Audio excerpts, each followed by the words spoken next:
Hello guys, Ryan from Husky Moving here, Arlington, Massachusetts. We are a full service residential and commercial moving company. We do... Why is there a box in my picture frame? Fucking up my video. God damn it! Ugh! Pre-production failed. Full service residential and commercial moving company. We do handyman jobs. We do assembly jobs. We do disposal jobs. What else do we do? Light plumbing. Did I just say assembly? A lot of random household jobs. Hanging cabinets, shelves, artwork, TV mounting, stuff like that. Last job I did was a floating TV stand. Installing not electronic, what are those desks called? The standing desks, the motorized standing desks, stuff like that. Anyway, what I want to talk to you guys about is a job that I had. It was a while ago now, but for whatever reason, I just thought about it. And it was a job where I completely failed on the test. So I want to talk to you about that. I want to talk to you about how I handled it and why I handled it the way I did. It was pretty humbling, if I'm being honest with you. I'm old enough now that I have a pretty good grasp, I think, on what I'm capable of handling and what I'm not capable of handling. And I'm also old enough now that I think my confidence level is at a point in life where I can really easily navigate situations that I do want to handle and situations that I don't want to handle. And what I mean by that is I don't have a hard time saying no to jobs I don't want to do or jobs I don't feel like I'm capable of doing professionally. And so I don't put myself in positions, I don't think for the most part, where I set myself up to fail. If I put myself in a job related situation, more often than not, the reason I've done so is because I think I'm going to be able to completely handle the job. This scenario, I erroneously thought I was going to be able to handle the situation, and I was wrong. So here's what happened. I got a text message from a woman in town. She had heard of us through Facebook group. There's a Facebook list in the town that I live in, and it's all town members, and they just talk about random stuff regarding stuff within town. And anyway, we've been very fortunate that we've had a tremendous amount of word of mouth through this Facebook group. People have spoken very highly of us, the people who have used us, which has been fantastic. And because of that, I get a lot of calls, text message, Facebook message from people who say, hey, we've heard a ton about you guys on Facebook. I would love to have you do whatever. So what this woman did, I had never met her before. She said she needed new weather stripping at her house.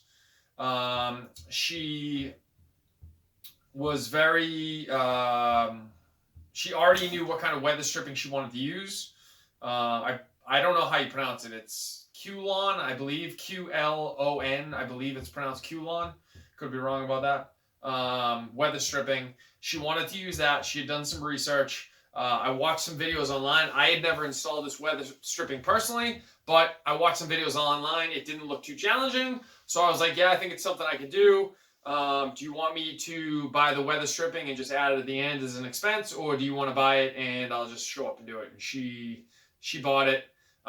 So we made an appointment. I went over there. I actually went over ahead of time to check out the doors. I think because she asked me to. She's an older lady, and a lot of time older people, I found more often than not, older people in particular want you to come over and swing by the house. I think in their mind it's like work related, but if I'm being honest with you, I think that they just want to meet you and make sure that you're an okay person. It's probably from their generation, everything wasn't done like instantaneously like it is now. So I think it's probably kind of a holdover from the way that they grew up. So anyway, I go over there, I talk to her, everything's great, make an appointment to come back once the stuff comes in, I get over to the house, check out the product, and go to her doors and pull out. I only did one door. She was doing two doors. I only pulled out one door because obviously I didn't want to pull out both weather stripping from both doors in case something went wrong. So I only pulled one out at a time. I pulled the weather stripping out. I cut it to the right length. to measure the frame of the door. Basically, what it is, for those who don't know or don't care, it's on any door, on the side of the door and the top of the door. They have these little slats cut out into the trim, and you can push weather stripping into the little. It's not a slat. I'm not using the right word. It's like a void channel. It's a channel, I think. You can push the weather stripping into the channel, and then when the door closes, it pushes up against the weather stripping and hopefully keeps the cold air out. Start pulling out the weather stripping, and then I cut the stuff, and I go to start putting the stuff in the channel. And I didn't think it was going to be an easy process, but I brought a ton of different tools. I had watched a bunch of different videos, brought a whole bunch of different tools. So I kind of assumed, because I had watched all these videos and I had a ton of different tools that I thought might be helpful in various degrees, like all these flat edge, like scrapers, all these different things. It doesn't matter what they're called. I thought it was going to be okay. And I started trying to get it in the channel, and for whatever reason, I'm just having the hardest time getting in this channel. I just can't seem to get it in certain parts of the channel, no matter what I'm doing. And I was working at it for a while, and if I'm being honest with you, while I'm working at it, I wasn't having a whole lot of success. So I had to have that like mental talk with myself, where I was like, don't quit. Like, this is part of your job. Is like when things get shitty, you got to keep going. You don't quit.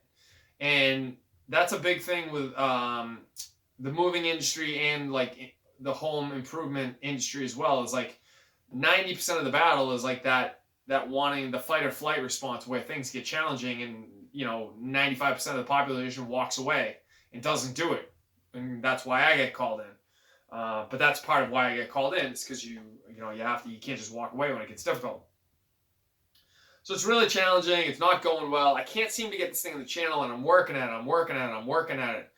And like, it just seemed like nothing was going right for like the longest time, and it wasn't for lack of effort. I was like genuinely trying to like really do my best to get this stuff in there, and I was working at it, and after a while I started to realize that like this was just going on way longer than it should have gone on. The process shouldn't be taking nearly as long as it was taking. It was very clearly my inexperience that was causing it to go so long. Whether that meant a bunch of different things. It could be I didn't have the skills to do the job properly. It could be that we didn't get the proper size weather stripping to go in the channel. It could be that there's some tips and techniques that a professional would know that I just didn't know because I didn't have the experience. It doesn't matter what of those things was the truth was. It really doesn't matter. The only thing that matters is I got hired to do a job. I wasn't doing a job efficiently and professionally. That's all that matters. And so I'm going at this job for a while. It's just it's not working. It's just not going in the channel the way it's supposed to. And after I don't even know how long it was. It was like an hour probably of trying to get the stuff in. I finally went over and I talked to the lady, and I felt terrible because she's an old lady. She's like pretty old. And I told her very honestly, I said, I don't think I'm qualified to be doing this right now. I thought I was going to be able to get this done for you. I didn't think it was going to be as big of a deal. It seems like this is like a real art form to try to get this stuff in, and I very clearly don't have the skills to do this for you efficiently, which is the key. Could I have stayed there for another 4 hours and got it done? Maybe. I don't know the answer to that. It's a possibility for sure. I do know the hour I was there, I got very little work done, like very little, which is not what I want to be known for. If anyone if you know me, my thing is, and what I think I'm known for is like, you tell me what you need done, and I am immediately hauling ass to try to get it done. Like, the second you tell me what you need done, it's go time. And this was not the case on this job at all. I told her that. I said, I just don't think I have the skills to do this efficiently for you. I can't seem to figure out this stuff.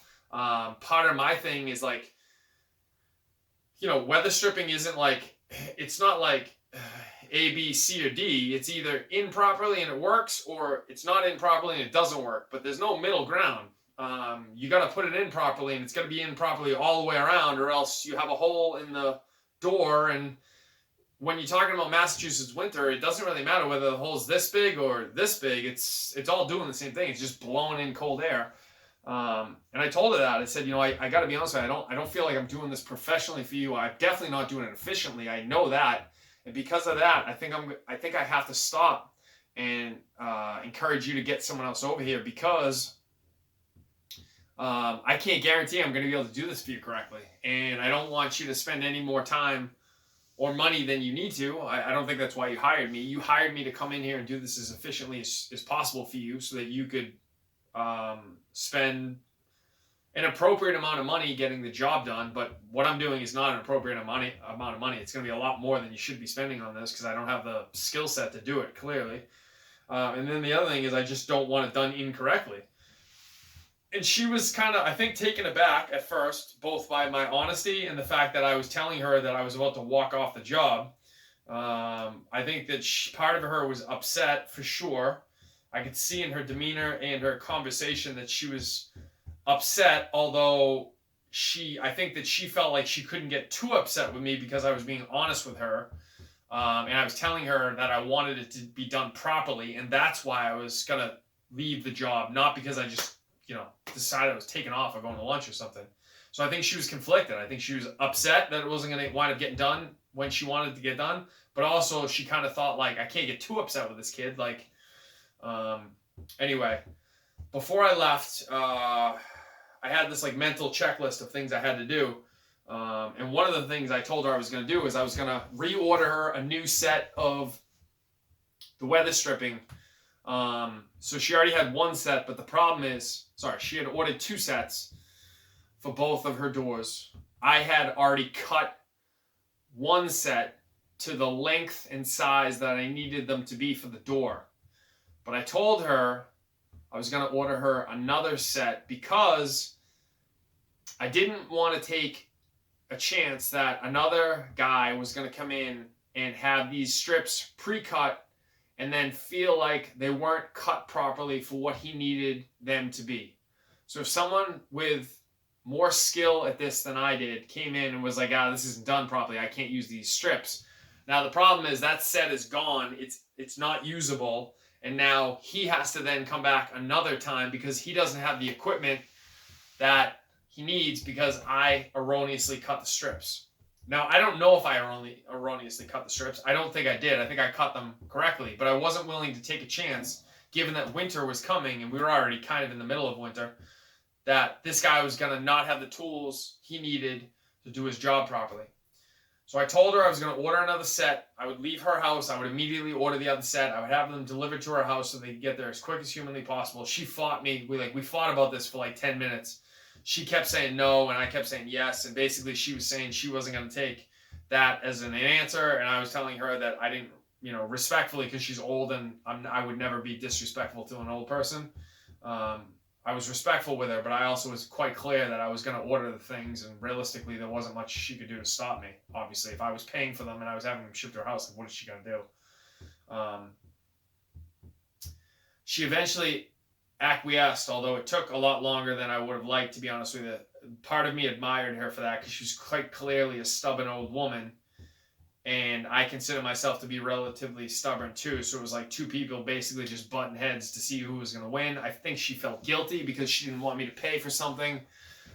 She knew that I came in and gave it an effort, and so she didn't want me to pay for something and lose money, because now I'm losing money on this entire job. I'm not going to accept payment for the job because I didn't do it, obviously. I'm not going to accept any payment for my time because none of my time was spent doing any job professionally that she could then use, so I'm not going to charge her for anything. And on top of that, now I'm losing, it was like $55 for the weather stripping. So not only did I not make any money, I'm now losing money, and I think she felt guilty about that, obviously.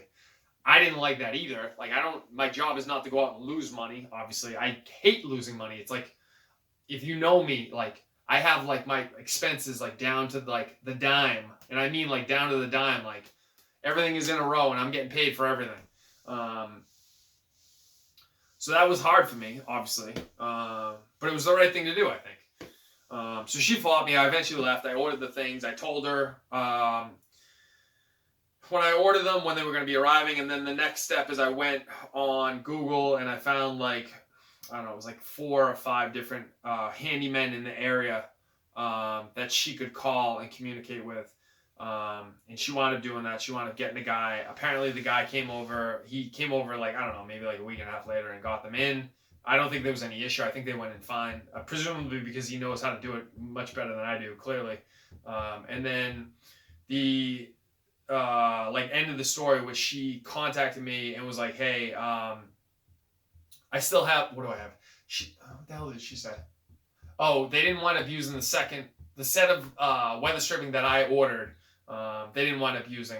I don't think I'm going to be able to return it. I tried to return it from Amazon, but I don't think I'm going to be able to. But she wound up calling me to be like, hey, why don't you come over here and see if you can return this so you can get your money back, which was nice of her, obviously. So her job wound up getting done. If I'm being honest with you, it took a lot out of me that day. That whole night, I was kind of effed in the head mentally. I was trying to figure out whether I handled it correctly, whether I should have kept going on the job. I kind of felt like I quit. Obviously, that was like a process I had to go through. And then the other thing is like I said at the beginning of the video, the whole reason why I said what I said at the beginning of the video is because I'm constantly trying to put myself in position to succeed. And so I get so used to being able to handle all these jobs because, like, you know, the shit that comes in that I've done before, I take on those jobs, right? They're all like moving jobs, assembly jobs, whatever, mounting jobs. I take on these jobs all the time. And like everything goes, I'm not going to say it goes like super smooth all the time, but it does. Like a lot of it goes well, you know, like I'm not saying it's not challenging for me. It does. A lot of it's very challenging to me, but I also put myself in a position where I'm only doing things that are challenging that I feel like I'm going to be able to do. And so because of that, we have a lot of success. Most of our jobs, and when I say most, I mean like realistically all of them, get done in a manner where people are really, really happy with us. And so when a situation comes along where someone's like not happy or like I'm not able to complete something I thought I was going to be able to do, it took a lot out of me mentally. Like it really kind of knocked me down quite a few pegs. And it was hard. That whole night, I felt bad. I actually called my mother, who I often talk to about like life/business stuff, because she usually gives it to me in a manner like is what I need to hear, not what I want to hear. So I usually will call her to talk things through. And then it took me probably a day or so to I'm gonna say get over that one, but that was tough. Mentally, it took me out of the game for a little while, and I had to kind of repair my confidence, if I'm being honest with you, because I felt bad for the woman, I felt bad for the situation. Ultimately, what the thing that matters ultimately is that even though I wasn't able to do what she asked me to do for her, the thing that matters is that I got her going in a step that someone else was able to accomplish it for her. So rather than letting my ego get involved and me going, oh, I'm gonna, for example, I'm gonna do a half-assed job and just charge her full price and like pretend like everything's great and basically scam the woman. I didn't do that, and I got her going in a direction where someone else could do the job properly for me. And I also told her flat out to her face, like, I'm clearly not skilled enough to do this job. I don't have the skills for this job, so I need to remove myself from the situation and do what I can to get you someone here that does have the skills for this job, and also make sure that he has the tools for the job that I may or may not have erroneously cut incorrectly. And that, I guess in that moment, that was literally all I could do. But the takeaway from this, I hope what you're hearing is that things are going to go wrong at some point, and oftentimes when things go wrong, the only recourse you have is how you handle the aftermath of things going wrong. So I did what I could in that moment of time to try to make this job go as smooth as humanly possible for her going forward and put her needs in front of my own, which is the takeaway from this. She needed something done. I took myself out of the situation because I knew I wasn't her best option for her, and I was completely honest and transparent with her about my own flaws, fallacies, you know what I'm trying to say, in this scenario, and how I couldn't be her best option. So it was time for me to remove myself and get her to a better position. Hopefully she, even though she was upset in the moment, which I understand, hopefully she understood, and even though she was upset, she also could see the necessity of me removing myself and getting someone else in there. So, guys, if you took any value from this story, like and subscribe. If you want to get a hold of me, info@huskymoving.com is the email address, and huskymoving.com is the website. All right, guys, thank you. I appreciate it. Learn from my mistakes, please.